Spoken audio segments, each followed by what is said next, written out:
Cuidado con correr, no vayan a resbalarse, a atropellar a alguien. Cuidado con el horno que está caliente, la estufa. Esos cuidados que crecimos escuchando, ¿no? ¿Cuáles son algunos otros? Cuidado con el enchufe, bien. Hay unos pelitos parados ahí. ¿Alguno más? Cuidado con la escalera. Eso, a mi hijo Nico, más pequeño, no pudimos sacarlo de una escalera. Él veía una escalera y ya quería subir. Automático. ¿Alguna otra cosa? Cuidado con la cocina, está caliente. O estás en el camino y mami está tratando de trabajar. ¿Alguna otra cosa? Las luces del auto. Para no dejarlas prendidas, así gastas la batería y después papi se enoja con vos después. No que haya pasado. Estamos acostumbrados a dar cuidados, a darlos, a recibirlos, y nos acostumbramos a escucharlos siempre, sea de nuestros propios labios, de los labios de otros. Y llega a cierta edad, esperamos, llega a cierta edad donde no tenemos que, por ejemplo, con mis niños, no tengo que recordarle de cuidado con cruzar la calle, cuidado al mirar 2 veces. Lucas, bájame un poquito. Y entonces con la madurez tenemos que ya naturalmente dejamos de expresar esos cuidados, porque ya deberían saberlos. Ahora digo deberían, los padres de los jóvenes me están mirando, sí, deberían, ¿no? Y de hecho hay algunos de esos que solo por si acaso les decimos, cuidado con. Chicas se van a la casa de una amiga y ya de noche, si me lo pones ahí, está bien. De noche te dice tu mamá, cuidado al volver. ¿Sí? Hablando, justo alguien mencionó escaleras, entonces ahí tenemos una. Ya van a ver, vengo. ¿Saben lo que me olvidé de hacer? Íbamos a hacer una presentación especial durante el tiempo de anuncios y me olvidé completamente de hacerlo, pero sí, voy a pausar este momento. Cuidado con no anotar cosas porque te olvidas. Entonces les voy a pedir a Nati y a Pablito que pasen adelante, por favor, ¿se pueden parar ahí? Ahora, con los jóvenes del principio del año para ir motivándoles a no solamente la asistencia a la iglesia, a incorporarse a la lectura bíblica, cosas así, hemos estado, sí, Pablito, para acá, dije, habíamos hecho un concurso bíblico. Entonces, les había mandado un mensaje en el grupo en cuanto a eso. Entonces, Pablo, ese es el premio que conseguimos para vos. ¿Te gusta? Pablo era el ganador para los varones. Aplauso. Ahí. Bien. Nati era la ganadora para las chicas. Entonces, el premio para ambos iba a ser el viaje, la conferencia a San Rafael pagado, ¿sí? Pero la ganadora acá se lo íbamos a pagar igual, entonces ella recibe un premio de igual valor, ¿sí? Entonces, Nati, ahí tenés el tuyo.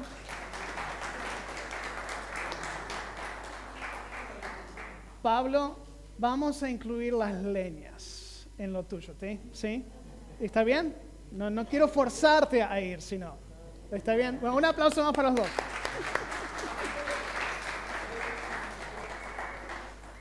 Gracias. Ahora, ¿dónde estaba? Bueno, igual, vamos a Colosenses 2, porque es allí, comenzando el versículo 16, donde encontramos que Pablo está cariñosamente dando cuidado a los colosenses. Como vimos la semana pasada, vimos una gran verdad que esas dos metáforas de la circuncisión y el bautismo, del proceso completo de la redención. Entonces Pablo, sabiendo que ya tienen sus años en el Señor algo de madurez, pero igual, como un padre amoroso, le dice cuidado con, para advertirles. ¿Por qué?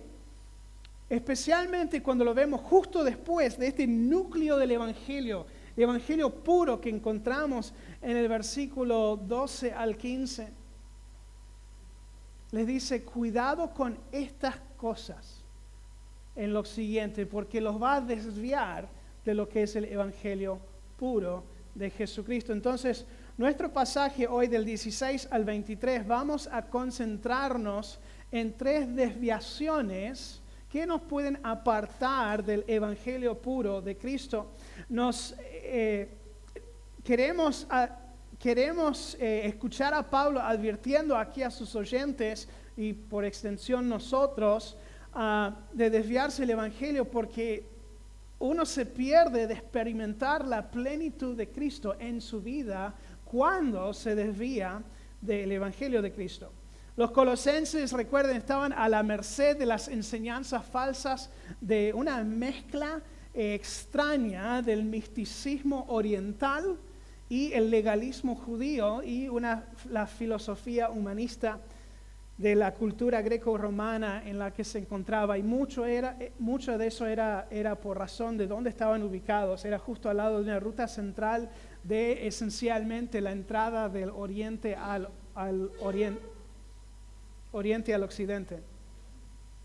Entonces, el pasaje hoy es una extensión de lo que mencionó Pablo en el versículo 8 de Colosenses 2, que dice, mirad que nadie os engañe por medio de filosofías y huecas sutilezas, según las tradiciones de los hombres, conforme a los rudimentos del mundo y no según Cristo. Entonces, Pablo aquí del 16 en 23 extiende eso. Entonces, vamos a ver eso un poco más detallado.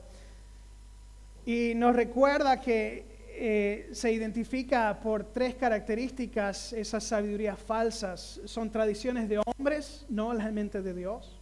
Es de acuerdo a los principios elementales del mundo, ganar sabiduría esotérica o mística, y no es de acuerdo a Cristo, en quien están escondidos todos los tesoros de la sabiduría y del conocimiento.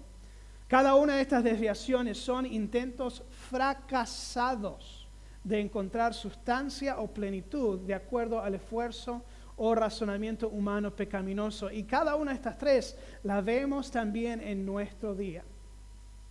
Y cada uno de nosotros, como hijos de Dios, podemos experimentar la plenitud de Cristo al cuidarnos de las desviaciones del puro evangelio que encontramos descrito aquí en el pasaje. Veamos los primeros 2 versículos, el versículo 16 al 17. Por tanto, nadie os juzgue en comida o bebida o en cuanto a días de fiesta, luna nueva o días de reposo. Todo lo cual es sombra de lo que ha de venir, pero el cuerpo es de Cristo. Padre, te pido tu ayuda en esta mañana a simplemente comunicar claramente tu palabra. Señor, ya sé que vienes obrando en las mentes y corazones de cada uno aquí y por eso están. Te pido que tu palabra se arraiga en sus corazones. Si hay uno que no conoce a Cristo como su Salvador aquí esta mañana, que hoy sea el día en donde se convierta a Cristo entendiendo quién es y lo que ha hecho por esa persona. En el nombre de Jesucristo pido todo esto. Amén. El primer cuidado, primer desviación, Pablo dice, cuidado con el legalismo. Por eso la escalera.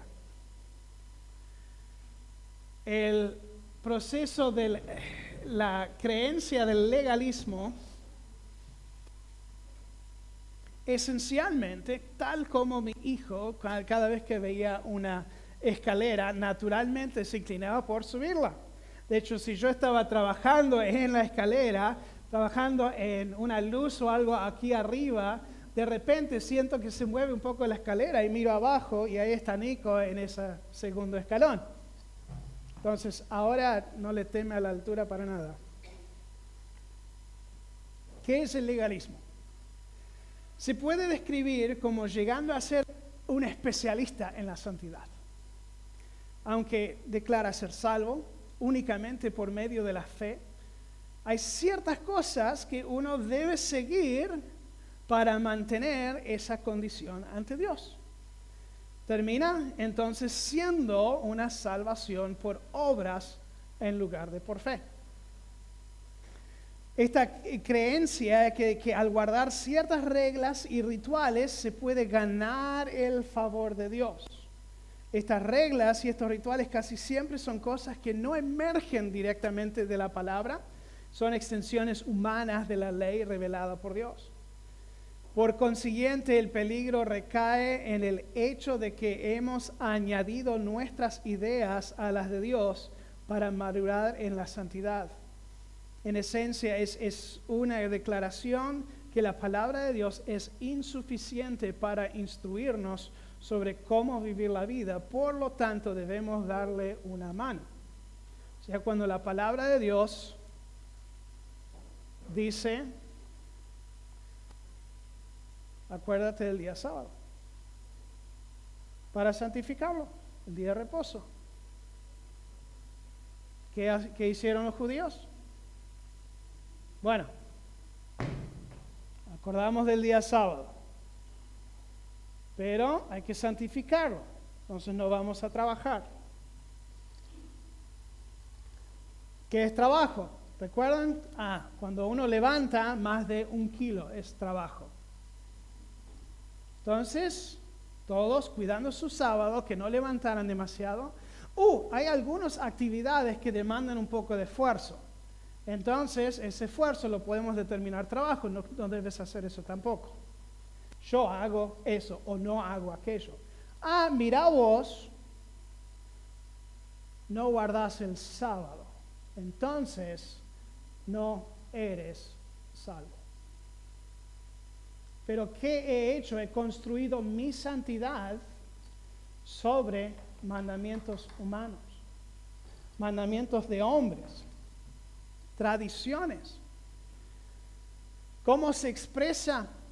Bueno, para los colosenses era la exigencia que ellos debían guardar cierta dieta, cierta observación de fiestas judías, ceremonias, fechas especiales, similar a los judaizantes que leímos en Hechos 15, 1 y 5. Fíjense, algunos venían de Judea, enseñaban a los hermanos, si no os circuncidáis conforme al rito de Moisés, no podéis ser salvos. Pero algunos de la secta de los fariseos que habían creído se levantaron diciendo, es necesario circuncidarlos y mandarles que guarden la ley de Moisés. Entonces había este grupo de hermanos que veían a un creyente nuevo y seguían a Pablo, todo un grupo de seguidores, no eran seguidores de Pablo, pero lo seguían, más lo acechaban, y cuando él explicaba el evangelio de Cristo y alguien se convertía, ellos se acercaban y decían, ahora, qué bueno que sos salvo, que sos creyente en Jesucristo. Ahora, para mantener eso, debes circuncidarte. También debes guardar el día sábado. También debes hacer esto. También debes hacer aquello. Entonces, si no haces nada de eso, no eres santo como yo. Estoy aprovechando haciendo ejercicio al mismo tiempo. Está bueno. Entonces, si no lo observaban como buenos judíos, aunque no eran judíos, serían condenados por los legalistas. ¿Qué es fácil hacer cuando uno está aquí arriba? Es fácil mirar hacia abajo a los demás. Yo estoy más alto que ustedes. Y eso es lo que trae el legalismo. En nuestro día encontramos mucho de lo mismo. con la idea de que uno es salvo por gracia, por medio de la fe, como lo dice la palabra de Dios, pero debe seguir haciendo buenas obras para mantener esa salvación. Si tienes que hacer cosas para mantener algo, no es por obras. La Iglesia Católica, empezamos a ver esta mañana, la Iglesia Católica enseña una salvación por gracia, por medio de la fe. De hecho, vas a preguntar a algún amigo o familiar católico si han recibido a Cristo, si han sido salvos por fe, te van a decir que sí. Y no pierdas el tiempo debatiendo eso. Te van a decir que sí, pero luego esa salvación por gracia en la Iglesia Católica significa aceptar a Cristo por fe, ser bautizado, recibir gracia adicional al observar los sacramentos y morir sin algún pecado mortal sin confesar. Entonces, si no haces esas cosas, no lo mantienes. Pierdes tu salvación, tu entrada al cielo. O sea que la salvación por gracia, Dios te abre la puerta, pero te toca a ti quedarte ahí. Ahora sí, hay algunos católicos que no creen eso, pero católicos que no creen eso y sí creen que la salvación es únicamente por fe, no por obras, los hay, pero están contradiciendo la enseñanza misma de la Iglesia Católica. Aunque son pocos. Ahora, voy a ofender a varios aquí. No es mi intención ser ofensivo, pero no es solamente los católicos que vamos a tocar esta mañana. ¿Está bien? ¿Dónde están mis bautistas independientes fundamentales? ¡Yeah! Bueno, no vamos ahí todavía. ¿Saben que la mayoría de carismáticos y pentecostales creen eso también? Hay una enseñanza de la iglesia pentecostal que uno puede perder la salvación. Y ustedes que han estado en iglesias pentecostales lo saben. Es una enseñanza común. Si se aleja del Señor, pierde su salvación. Por lo tanto, tiene que seguir obedeciendo al Señor, tiene que seguir asistiendo a la iglesia, tiene que seguir haciendo todo lo necesario para mantener su salvación. Y no es una enseñanza bíblica. Hay incluso extremos en las iglesias bautistas y otras evangélicas que enseñan erróneamente que si uno no asiste fielmente a la iglesia, no diezma, no se viste de cierta forma, no usa una cierta versión de la Biblia, no cumple con ciertos otros requisitos externos, concluyen entonces que no puede ser un hijo de Dios. No lo decimos así. Decimos, esa persona no es buen cristiano. Ahora, veo bíblicamente que hay cristianos obedientes y desobedientes. Pero cristianos buenos y malos, lo siento, somos todos malos. Todos que indignos y no merecemos la gracia de Dios. Por eso es que Dios tuvo que mandar a Cristo para ser el bueno para nosotros, porque no pudimos.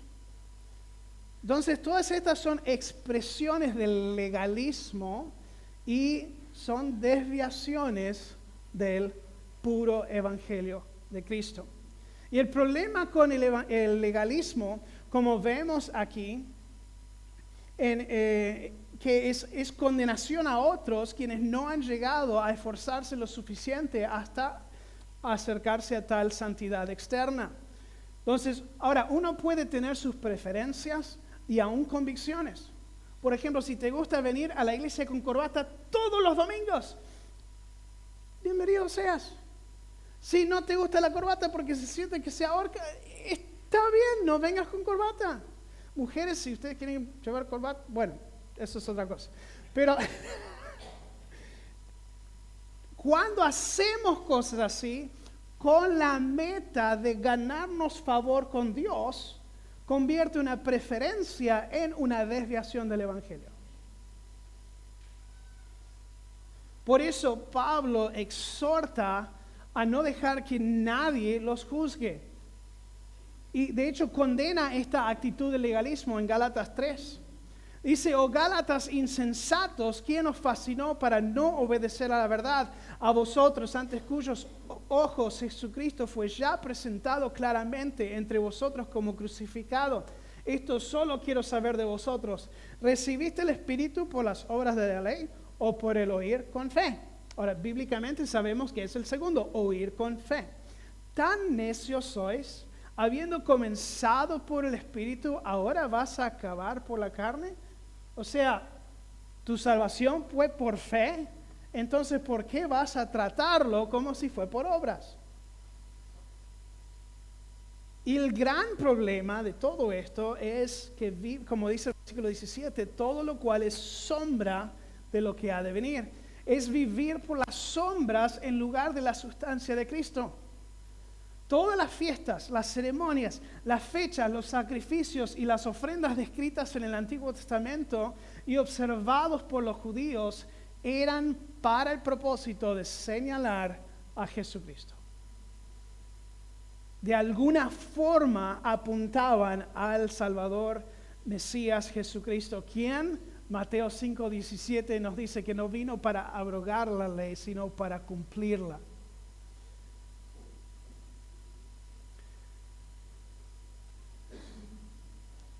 Cristo fue el que se subió hasta la cima de la escalera. Entonces, cuando estamos en Él, ya estamos ahí. Dios, si has aceptado a Cristo como tu Salvador, Dios te ha declarado justificado, como si nunca hubieras pecado. En Cristo ya estás ahí.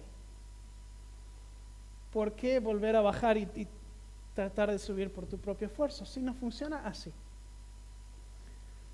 Si Cristo lo ha pagado, sacrificio completo. Debemos recordar que el piso al pie de la cruz está a nivel, tanto para el drogadicto como el que ha estado en la iglesia toda su vida. El piso al pie de la cruz es el mismo nivel. No hay más importante. Bueno, la salvación no se ha diseñado así. Efesios 2, 8 al 9 lo deja claro. Porque por gracia sois salvos por medio de la fe. Esto no de vosotros, pues es don de Dios, no por obras para que nadie se gloríe. Entonces esa es la primera desviación, el legalismo. Tratar de merecer el favor con Dios con las cosas que hacemos. La segunda desviación es el misticismo, y esto lo vemos en los próximos 2 versículos. Nadie os prive de vuestro premio, versículo 18, afectando humildad y culto a los ángeles, entremetiéndose en lo que no ha visto, vanamente hinchado por su propia mente carnal, no haciéndose de la cabeza en virtud de quien todo el cuerpo, nutriéndose, uniéndose por las coyunturas y ligamentos, crece con el crecimiento que da Dios. Esto lo ilustramos con esta imagen. Ahí está. Los signos del zodíaco, solo para tener algo de referencia en su mente. ¿Qué es el misticismo? Es la búsqueda de la experiencia como revelación de Dios para la guía de la vida. Es buscar la guía de Dios a través de las cosas elementales del mundo, como vimos cuando empezamos a leer, cuando vimos de cerca el versículo 8. No pone mucho enfoque en lo ya revelado de Dios en su palabra, sino que el enfoque es el sentir producido por alguna experiencia estática, un sueño espiritual, una situación emocional de la vida o por lo que lees en el horóscopo o en el diario. Cuando se pasa ese sentir o se pasa el mes que no es el tuyo o se pasa la experiencia, se busca otra. Algunos como una adicción, viven de experiencia en experiencia en experiencia como una confirmación de la guía de Dios en su vida. ¿Cómo se expresaba? En Colosas, los gnósticos enseñaron ciertos élites, habían recibido el don de inspiración directa a través del Espíritu Santo, y estos momentos de inspiración dieron lugar a las visiones, a los sueños y a encuentros con ángeles. Incluso en la región de Colosas se estableció un culto al arcángel Miguel por una supuesta manifestación. Entonces, esto divide la iglesia en dos clases: los verdaderamente espirituales y los no espirituales. O sea, aquellos que poseían estos dones sobrenaturales y habían recibido estas visiones y sueños y tenían estas experiencias, y los que no. Y basaban su teología en las experiencias existenciales en lugar del fundamento de Jesucristo revelado en su palabra. Ahora, en la era contemporánea, ¿qué es lo que vemos? El hombre natural busca guía en la señal divina, en la astrología, en el significado y guía en el horóscopo, en la búsqueda de paz interior por medio de la meditación oriental, por medio de vaciar su mente, entonarse con su ser interior, encontrar su chi. Quizás declarar que Dios se le ha revelado por medio de alguna experiencia, visión, sueño o expresión estática, aun cuando esa experiencia no se alinea con lo que Dios ya ha revelado. En la iglesia puede ser basar tu estado espiritual en cómo te sientes durante o después de la reunión. Eso es sensacionalismo, es donde las emociones conducen.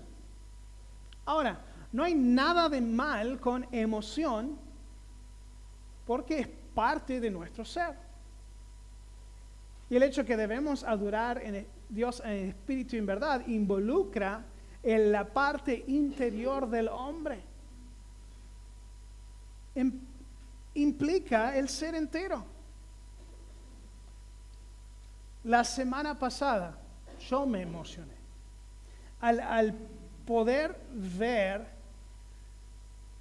y entender la realidad de lo que Cristo hizo por mí. No sé cuántos de ustedes tuvieron lágrimas en sus ojos al agarrar un martillo, un clavo y esa vergüenza de su pasado, pecado, y clavarlo en la cruz. Fue algo pesado. Diríamos, fue algo emocional. Pero no era emocionalismo. ¿Saben por qué? Porque era basado en la palabra de Dios. Cuando la verdad de la palabra de Dios conduce, las emociones están en el asiento trasero, están acompañando. Y debería estar, está bien, es apropiado. Pero el problema es cuando las emociones agarran el volante y empezamos a creer cosas acerca de Dios o lo que Dios dice acerca de nuestras vidas basado en donde la emoción nos lleva. Ese es el problema. Esa es la experiencia emocional o estática que a veces se busca en una iglesia. ¿Cuántas veces he escuchado?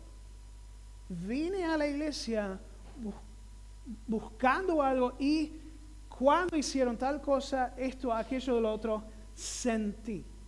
Ahora, en muchos casos, la persona quiere decir, realmente la palabra de Dios afectó y agarró, se aferró a mi vida y habló a mi corazón. Sí, es apropiado, ¿sí? Pero cuando tuve un sentimiento y una experiencia y me puse a llorar y no sé de dónde el hecho de que alguien haya llorado por algo no significa nada más excepto que sus ojos tienen agua.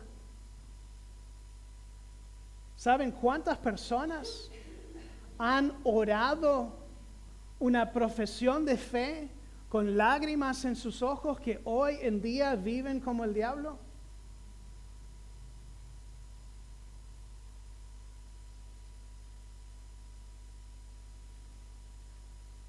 El problema con el misticismo es que se abre a doctrinas de demonios por medio de experiencias y revelaciones sobrenaturales. 1 Timoteo 4:1. Pero el Espíritu dice claramente que en los postreros tiempos algunos apostatarán de la fe, escuchando a espíritus engañadores y a doctrinas de demonios. Se desvalora la palabra de Dios, que está diseñada para equipar al individuo al vivir su vida para el Señor. 2 Timoteo 3:16 al 17. Toda la Escritura, inspirada por Dios, útil para enseñar, para redarguir, para corregir, para instruir en justicia, a fin de que el hombre de Dios sea perfecto, enteramente preparado para toda buena obra. Dios tiene como para capacitarte, es crecer en su palabra, conocer más a Jesucristo. A través de la guía que recibes a su palabra, se aplica a toda situación de tu vida, sea en mandato específico o principio en general. No hay ninguna cosa en tu vida que la palabra no toque de alguna forma. Te confieso, no hay mucha emoción en leer a través de listas de nombres en Números y leyes raras en Levítico y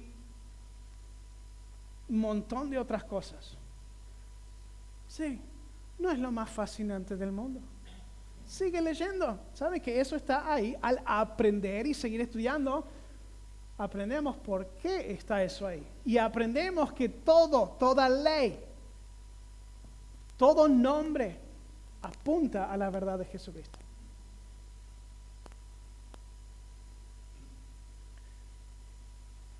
El resultado final es que las personas que no tienen esas experiencias, no tienen esas revelaciones místicas, no tienen esa guía de las estrellas, son defraudadas. Esa palabra se le dice, cerré mi Biblia por alguna razón, siempre lo tengo abierto y ahí está. Nadie os prive de vuestro premio. Los estaban defraudando. Se les pasa por alto la verdadera vida piadosa encontrada en el desarrollo del fruto del Espíritu, virtudes y características cristianas, y tratan con deshonra, les privan el premio de aquellos que no han experimentado tales cosas.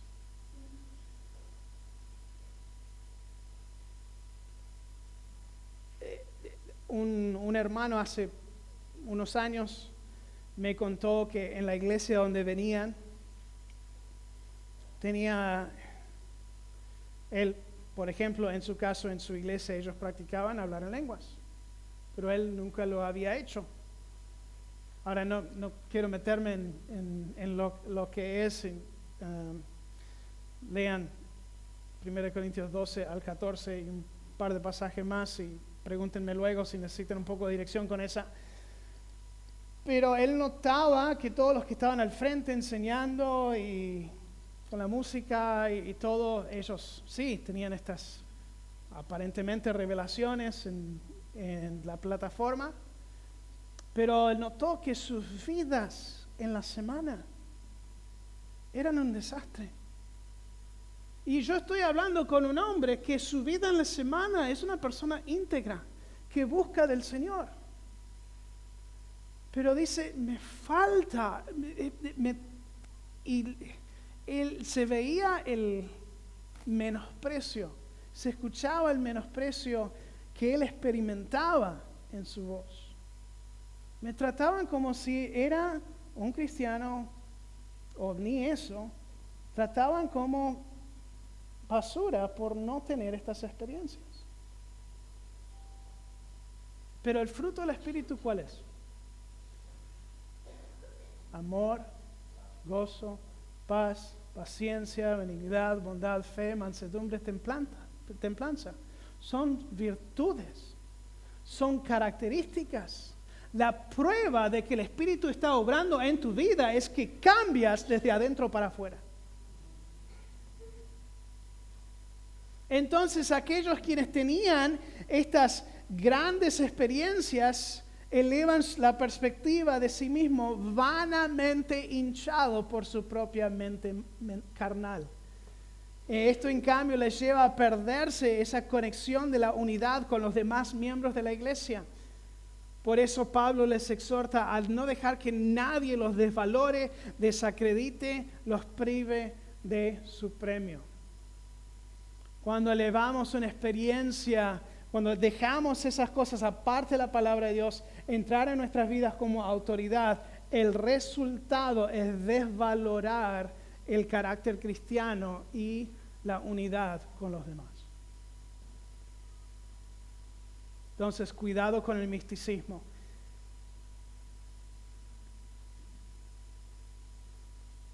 En el medio de una descripción acerca de los dones espirituales, Pablo mismo muestra el debido enfoque que debemos tener en la iglesia. 1 Corintios 12, comenzando con el versículo 31, el último versículo del capítulo.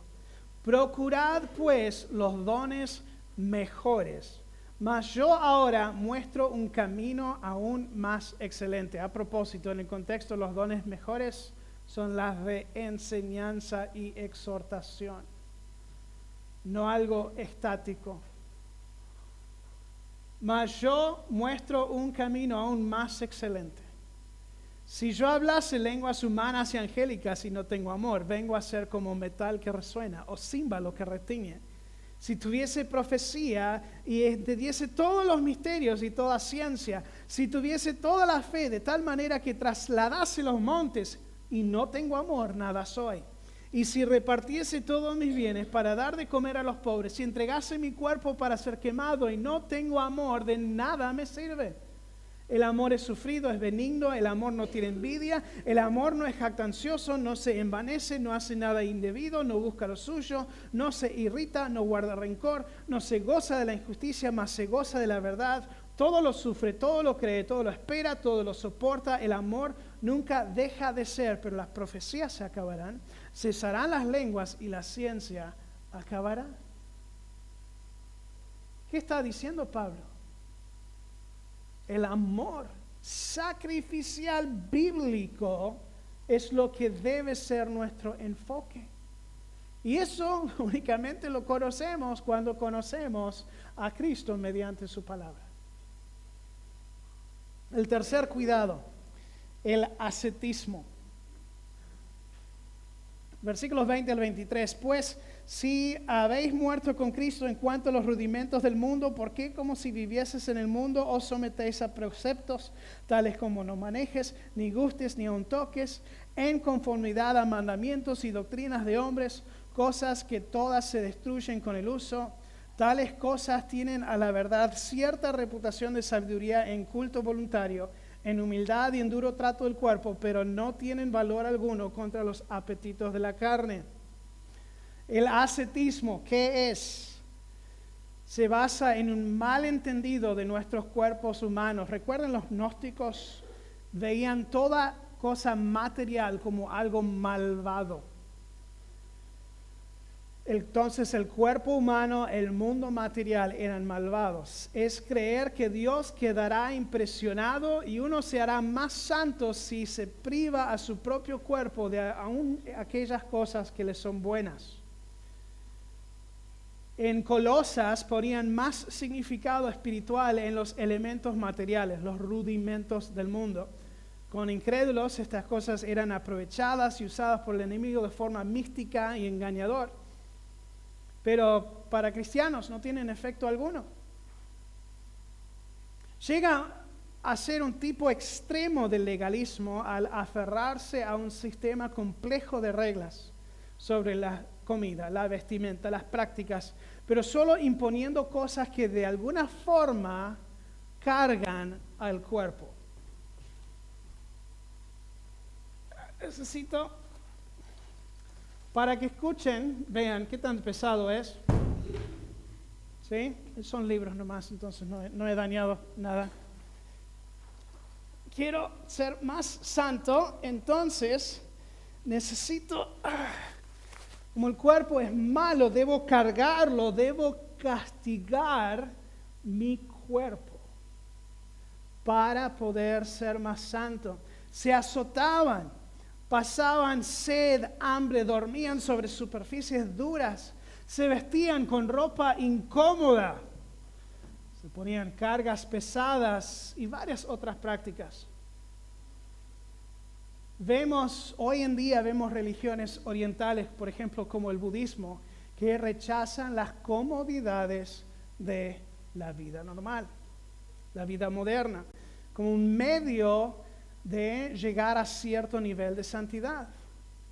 Los menonitas tienen una especie, un elemento similar, aunque lo expresan de forma diferente. Pero un aspecto de esto visible en iglesias evangélicas. Cristianos quizás están sentados aquí nomás. Es directamente relacionado al núcleo del evangelio que vimos la semana pasada. Vivir cargados de la vergüenza de tu propio pecado, aunque ya está perdonado y pasado.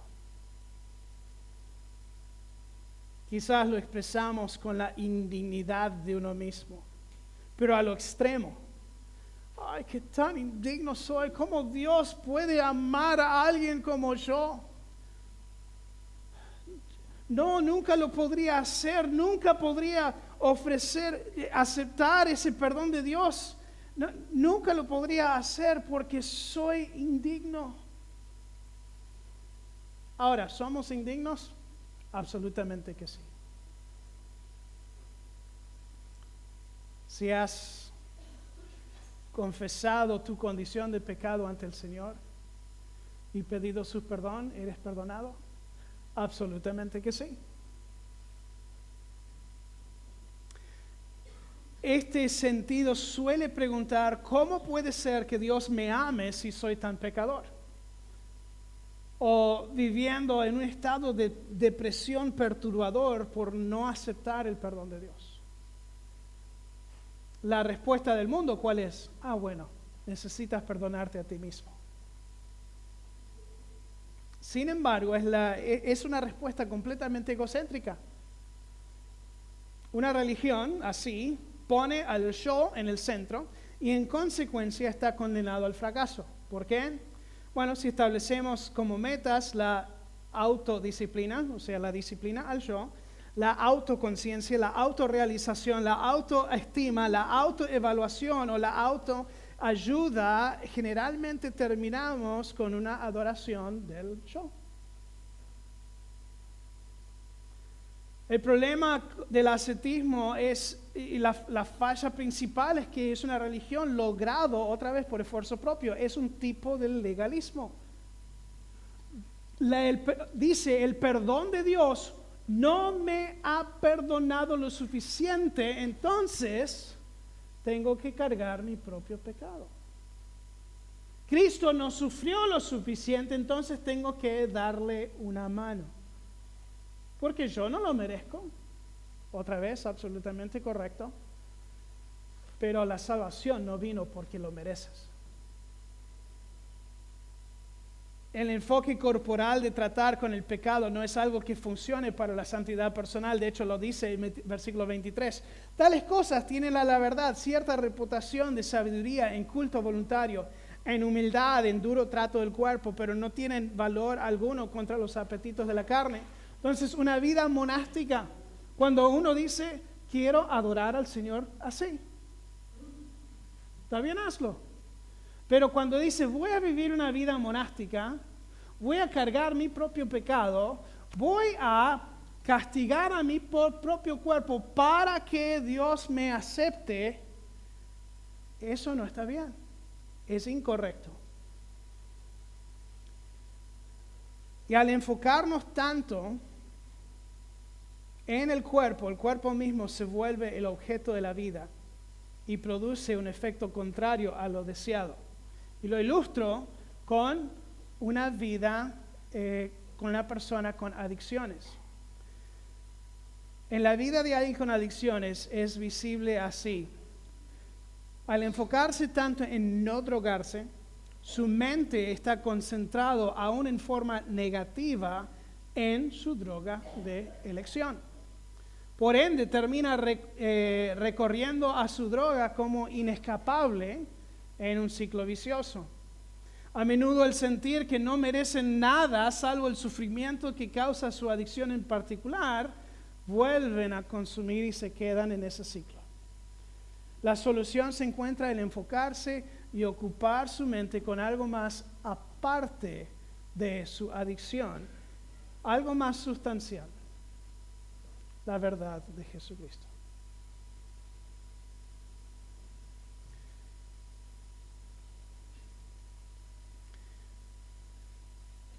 Llevamos cargas, vergüenzas, pasados. Pero no tenés que llevarlos. Por lo que Cristo hizo en la cruz, por el hecho de que los actos, decretos contrarios a mí están clavados en esa cruz, ya no tengo que llevar esa carga. No tengo que castigarme por un pecado ya perdonado. Porque Cristo llevó ese castigo sobre él. Y aparte, puedo pasar el resto de la vida un poco más liviano. ¿Está pesada tu vida? ¿Estás cargando algo que no deberías cargar? Quizás es la primera vez que has escuchado algo así, que Cristo cargó tu pecado en su cruz. Pero es lo que nos dicen las Escrituras. Quizás al entender tu condición de pecador ante el Señor, se va sintiendo pesado y sientes el peso del pecado en tu vida. Puedes dárselo a Dios. De hecho, Dios ya ofreció quitártelo, perdonártelo. Ya cargó ese dolor, vergüenza, pecado, carga en la cruz de su Hijo Jesucristo. Y te ofrece recibirlo. Yo te ofrezco eso esta mañana. Tan pronto que terminamos la reunión, ven, háblame. Pastor, ¿cómo puedo saber más acerca de lo que dijo? Varios de nuestros líderes están dispuestos y capacitados también para ayudarte con eso. Persona que te trajo a la iglesia, preguntales. Te van a conectar con la persona indicada. Cristiano, no hace falta más vivir ahí en el pasado. No hace falta más llevar esa carga del pecado. No hace falta más que sea un estorbo en tu vida si está clavado a la cruz de Cristo. No hace falta más llevar la vergüenza del pasado. Porque otra vez, Cristo ya lo llevó. Les invito a vivir una vida un poco más liviana. Padre amado, te doy gracias por tu palabra que nos advierte acerca de desviar del Evangelio por medio de una santidad externa, por medio de alguna experiencia, por medio de tratar de pagar por nuestros propios pecados que ya han sido perdonados. Ayúdanos a vivir en la victoria que tenemos en Jesucristo. Te pido, si alguno aquí que no te conoce como su Salvador personal, que tú hagas la conexión en su corazón y mente con tu palabra, que se acerquen a mí, mi esposa, algún otro líder, y que pregunten, ¿cómo puedo tener una relación con Cristo?